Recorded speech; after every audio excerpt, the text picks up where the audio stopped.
আমার বাচ্চার ১০ মাস বয়স থেকে আমি ওকে দুপুরে যেসব খাবার খেতে দিয়েছি আজকে তাই শেয়ার করব। আমরা শুরু থেকেই চেষ্টা করেছি ওকে বাসার খাবারে টু করতে, যার কারণে আমরা বাসার যে খাবার আমরা খেয়েছি সেখান থেকেই ওর জন্য ঝাল কম খাবারগুলো বেছে নিয়েছি। তাকে ইলিশ মাছ দিয়েছি এবং ইলিশ মাছ দিয়ে আমরা খেয়াল করার চেষ্টা করছি তার কোনো অ্যালার্জেটিক রিয়াকশন হয় কিনা। ও ডেইলি প্রোটিন ইনটেক নিয়ে আমি খুবই কনসার্ন থাকি। আমি চেষ্টা করি যেন একটা ভালো পোর্শনের প্রোটিন আমার ছেলে প্রত্যেক দিনই পায়, যার কারণে ওর খাবারে মাছ, মাংস অথবা ডিম আমি রাখার চেষ্টা করি। বেশিরভাগ দিন আমি যেটা করি, কখনো ওকে ভেজিটেবল রাইস করে দিই, কখনো ওকে খিচুড়ি করে দিই, সাথে একটা প্রোটিন আইটেম রাখি।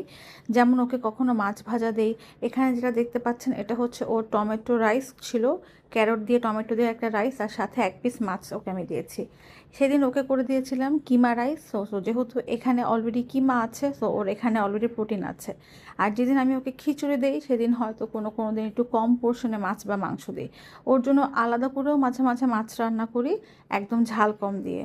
আর আমরা যেদিন আমাদের জন্য খিচুড়ি রান্না করি সেদিন ওর জন্য আলাদা করে খিচুড়ি করি, আর নয়তো আমাদের খিচুড়ি থেকে আমি ওর জন্য ঝাল দেওয়ার আগে একটু উঠিয়ে রাখি।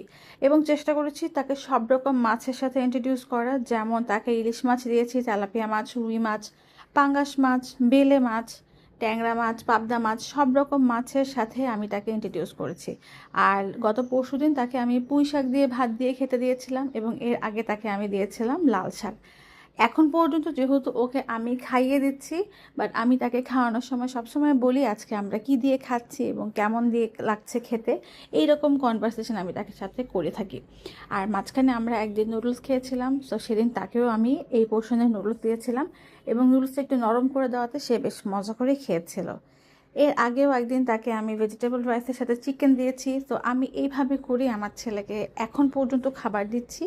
হয়তো সামনে আমি এই প্যাটার্নটা চেঞ্জ করতে পারি, তখন অবশ্যই আপনাদের সাথে শেয়ার করবো। বাট বাচ্চাকে খাবার দেওয়ার আগে অবশ্যই মাথায় রাখতে হবে সব বাচ্চার টেস্ট বাট সেম না, সবাই সেম অ্যামাউন্টে খাবে না।